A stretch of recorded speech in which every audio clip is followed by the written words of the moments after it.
Alright, I'm going to show y'all today how to adjust a orbit sprinkler head with a blue nozzle in it. The nozzle color doesn't matter, I just have a blue one in here.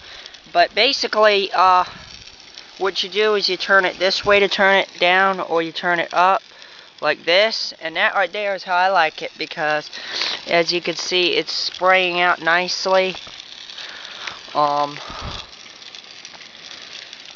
So yeah, that's how you adjust the orbit sprinkler head part 2.